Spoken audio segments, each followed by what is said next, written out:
Scripture reading today comes from Isaiah 60, verses 1 through 4. It's in your bulletin if you'd like to follow along. Arise, shine, for your light has come, and the glory of the Lord has risen upon you.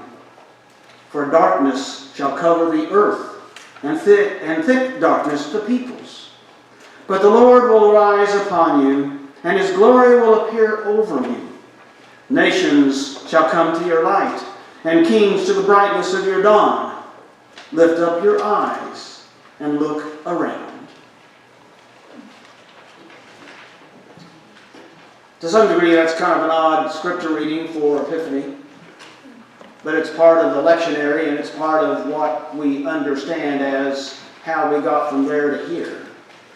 It's not that Isaiah was talking about the birth of Jesus. He was talking about a different kind of light. A light that affects us today.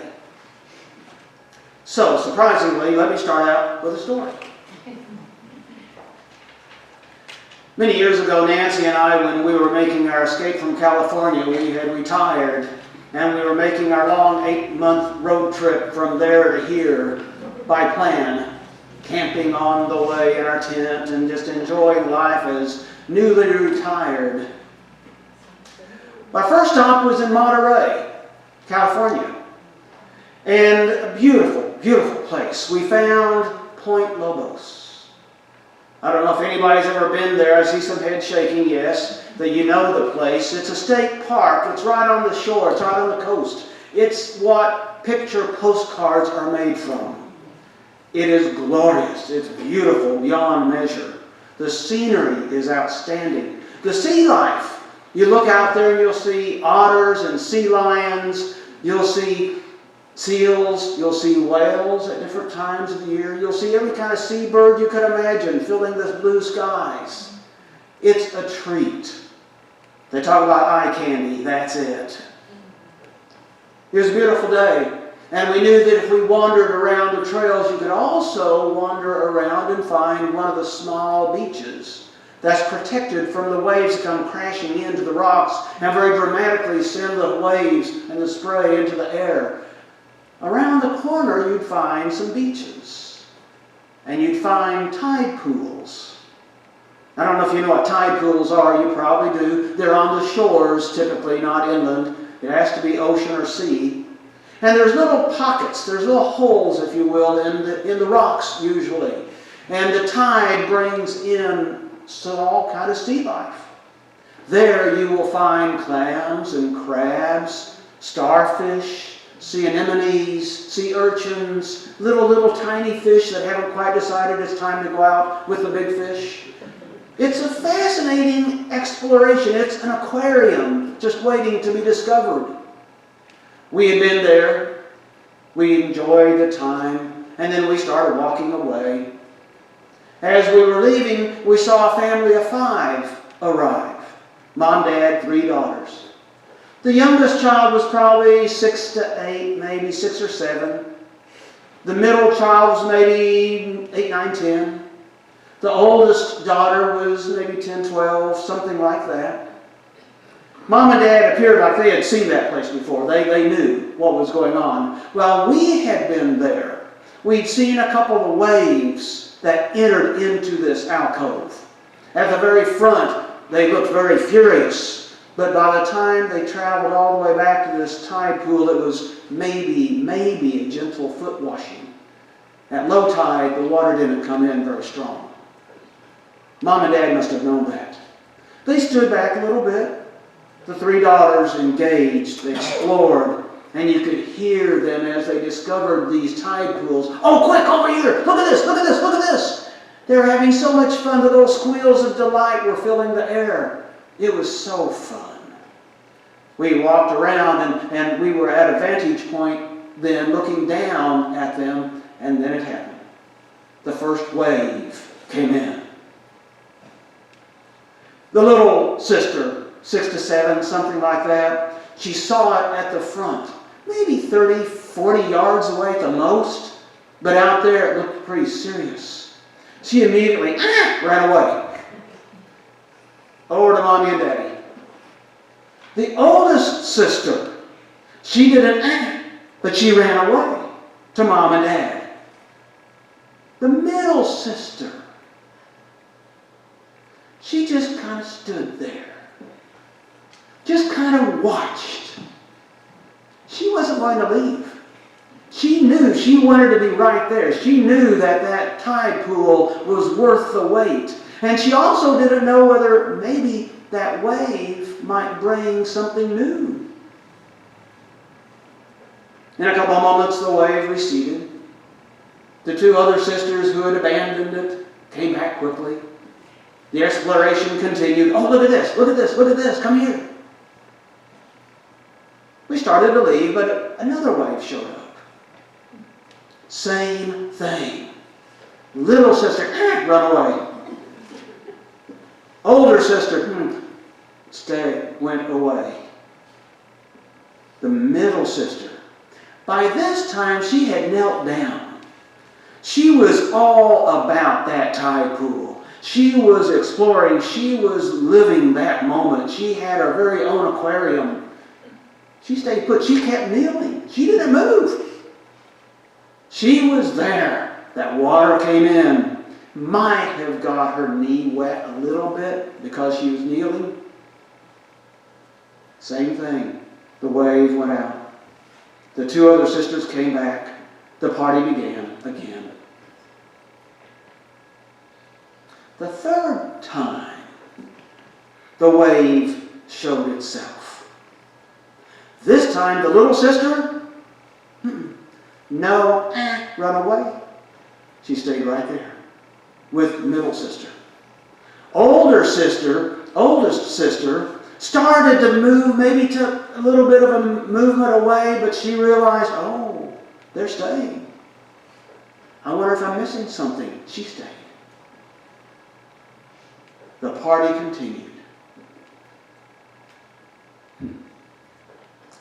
I think Isaiah, in his reading, his writing, arise, shine, for your light has come, would have understood exactly how that middle sister felt.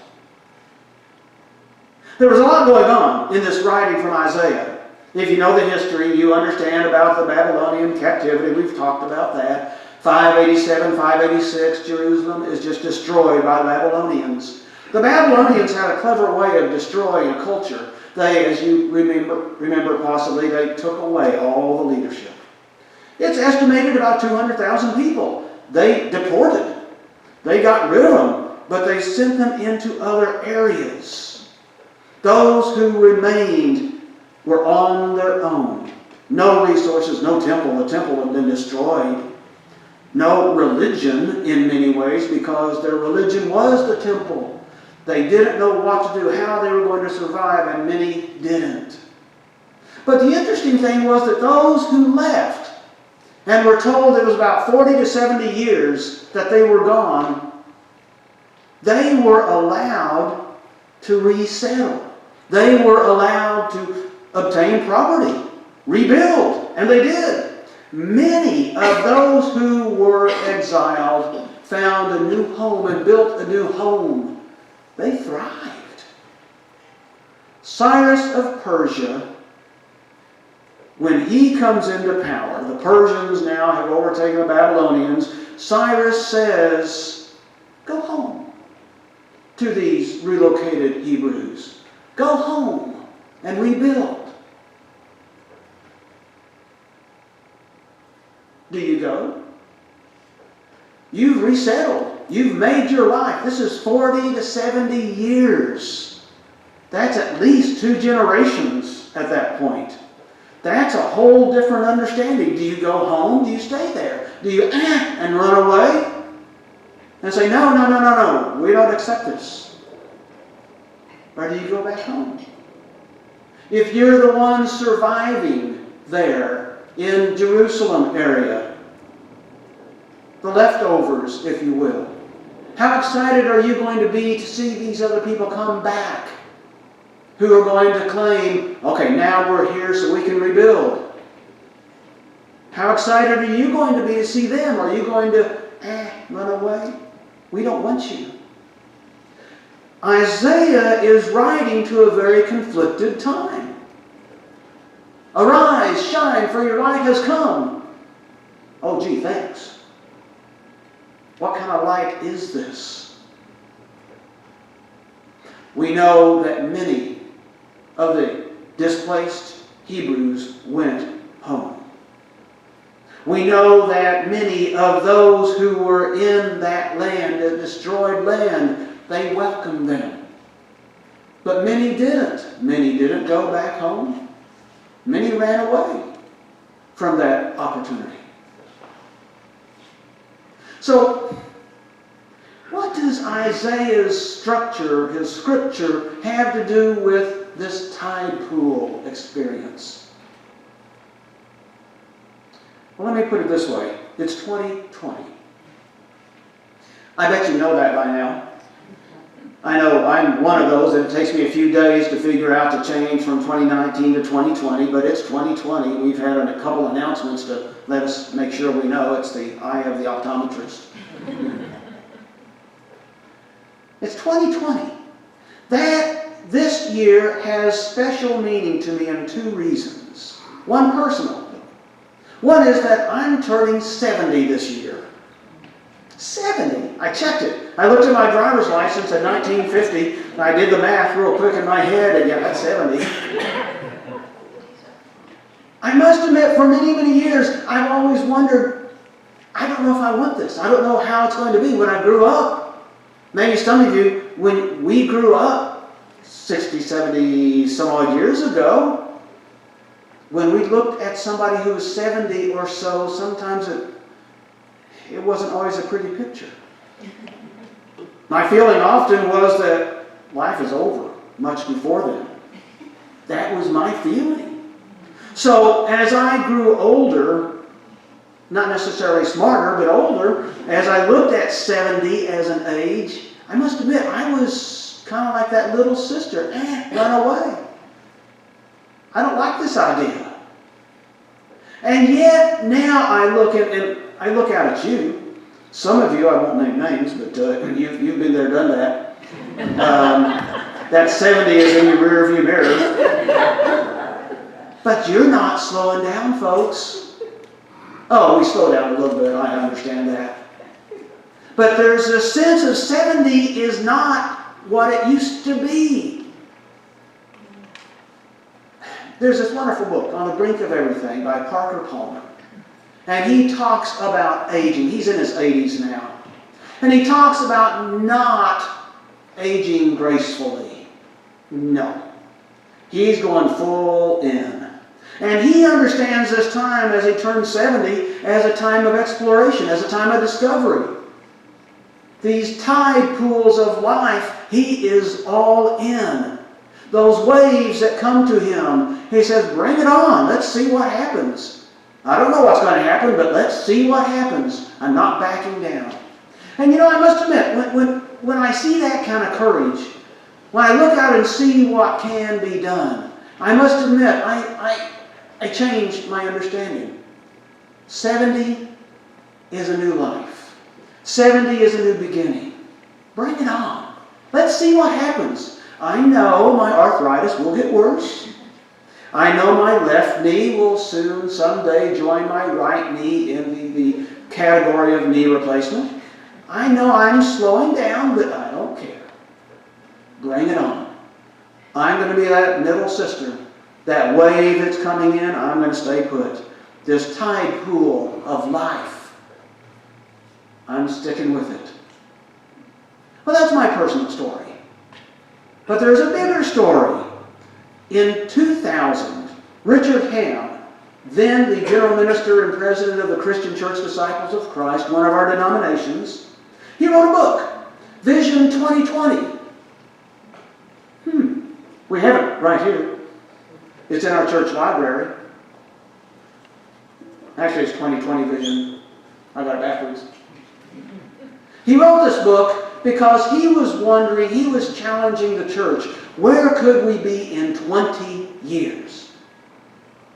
If you ever read this book, you'll notice that, oh, he's talking about our church. So much that we do, so much that we care for, so much how we act, how we speak, how we love one another, how we reach out to the community. All it's right in this book. He wanted the church to be relevant, to have meaning, not huddled someplace. Oh, look how many members we've lost. Remember the days when we used to... No, none of that. See what we can do. See what this wave that's coming into our new existence, into our tide pool as we did an advent of love and hope and peace and faith. And maybe add grace and charity and hope and caring for one another. Our tide pool of life. That's what Richard Ham was talking about. How can we make this even more meaningful? How can we make this more relevant to a world that desperately needs us? 20 years. We look, wow, that's a long time. We have a lot of time to get this done, don't we? Guess what? It's 2020. I don't know if there's going to be a sequel to this, but this book is kind of old history now. Because we're in 2020. The future is here. It's not someplace out there. It's here. So my question simply is, how are we going to be? In our tide pool existence, our tide pool experience, where life is all around us, when these waves come into us. Have you noticed we've had some pretty good waves lately? Go down, not literally, but go down and see what's going on in the children's room. There's a lot of life teeming down there. Little bodies running around, learning, growing, loving, being loved, being taught. Have you noticed if you pay attention to these things now and then, like the announcements, you see the new council? We have some new people in the council. We've got a great deal of wisdom of people who have been on our church council, and now we're adding some people who are new to us. We have new deacons. We have new leaders. We have new families. We have new people coming in to be a part of us, this new wave. We have new ministries. Nancy Shangola Bowman shared with us a new ministry. We're constantly accepting these waves as, okay, we know our mission, we're committed to it, bring it on. But there's also those other waves. Shannon mentioned one today. We know what's going on in the world today. That there's conflict, there's oppression, there's injustice right in our own neighborhoods. We know what is going on right around us. And it should be scary. That wave isn't just going to be something that tickles our feet. It could knock us over. So how do we respond to these waves of change coming into our lives, of change coming into our church? Do we become the little sister? Run away? I don't think so. I think we're going to be just like that middle sister. I think we're going to be just like what Isaiah said. Arise, shine. Can you feel the power in those words? Isaiah is talking to people who by all rights should be defeated, by all rights should be giving up, by all rights should have said, it's done. But he says, arise, shine, for your light has come. Is that who we're going to be? I think so. I can't wait. So, welcome, 2020. Here here we are. Bring it on.